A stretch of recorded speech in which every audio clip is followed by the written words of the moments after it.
Eu falei, eu não quero uma porra do meu time tirando camisa rosa, para time de viado. E ele já falou, não falei que eu não tinha que tirar essa camisa aí, aquele negócio.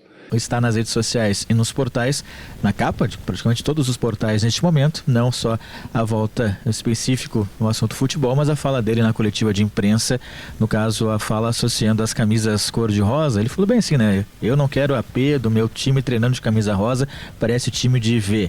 Depois, nas redes sociais dele, ele pediu desculpas, falou colorados e coloradas. Em primeiro lugar, reconheço que não fiz uma colocação boa sobre a cor rosa durante a minha coletiva. Antes que isso se prolifere, peço desculpas. Cores não definem gênero, isso que define é caráter. O Internacional precisa de paz e muito trabalho. Vamos inteiro. A fala do Abel Braga após essa frase, que diz ele que foi para descontrair o ambiente, né, Macedo? Bom, falhou nesse aspecto. Até que fico pensando, o Abel é um cara muito experiente, mais de 70 anos, uma vivência muito grande no futebol. Será que ele não fez isso de propósito? Porque ninguém está falando nesse momento da crise do Inter, está falando da frase dele, hein, Augusto? Eu não tinha pensado nisso. Eu cheguei a pensar, até comentei aqui com a Paula Neima, com a experiência dele, será falar isso, né?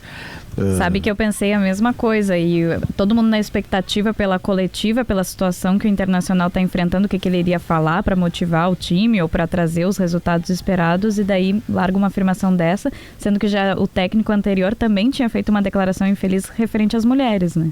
Isso aí. Então, de repente, não sei, né? Tô fazendo uma conjectura aqui, porque é estranho que uma pessoa com a experiência dele vai fazer uma fala dessas numa coletiva sem se dar conta que isso fosse repercutir. Será que não foi pensado justamente para repercutir, tirar o foco do time e deixar em cima da declaração dele? Não sei, mas fiquei com essa suspeita aí. A partir do momento em que um cara tão experiente, justamente na coletiva de apresentação, faz uma fala dessas aí, né? Se for estratégia, também é lamentável, né? Porque não pode se valer de uma situação assim para, de repente, chamar atenção. Mas, seja pelo ângulo que a gente olhar, errou na chegada aí o senhor Abel Braga. Pediu desculpas, está nas redes sociais o pedido de desculpas, e nós estamos falando disso e não da crise do Inter, né, que se agravou com a entrada do time na zona do rebaixamento a partir da vitória do time baiano do Vitória no sábado contra o Mirassol por 2-0. Outro resultado que não ajudou foi a vitória do Fortaleza ontem, 2-0 contra o Atlético, aliás, 1-0 contra o Atlético Mineiro. Fortaleza agora também está na cola do Inter. E o único resultado, por assim dizer, que não foi tão ruim foi o empate do Ceará, porque o Ceará vai pegar o Flamengo agora. Ele está apenas 2 pontos na frente do Internacional e o Flamengo decidindo o título no Maracanã. Então a tendência é de derrota do Ceará. Se o Inter conseguir um bom resultado contra o São Paulo, ultrapassaria o Ceará nesse momento tão difícil aí de reta final de Campeonato Brasileiro. O fato é que tudo ainda depende só do Internacional. Se ganhar os 2 jogos, estará livre do rebaixamento. A questão é, ganhará os 2 jogos? Esse time que não ganha de ninguém e que na sexta-feira fez fiasco, levando goleada de 5-1 do Vasco da Gama, essa é a grande dúvida que sobressalta os colorados, em especial nessa reta final de Campeonato Brasileiro, em que o Inter é o 17º na tabela de classificação. Tá certo que perde para o Santos no critério de saldo de gols, mas não adianta se chegar assim na última rodada, né?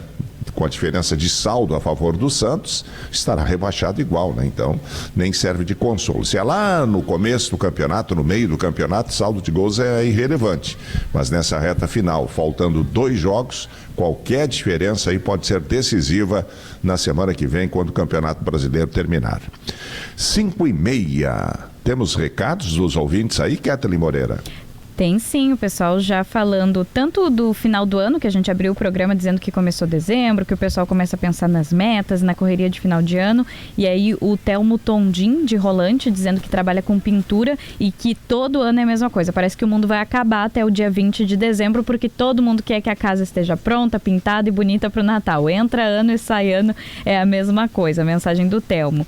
E o Vital Romanelli Penha, de Jacareí, de São Paulo, gostou do teu conselho, Macedo, que tu disse que vamos aos poucos, não vamos fazer metas muito ambiciosas ou listas intermináveis, porque senão o pessoal se frustra. E daí ele disse, seguindo o conselho do Macedo para poucos planos, o meu único plano para 2026, não ter planos.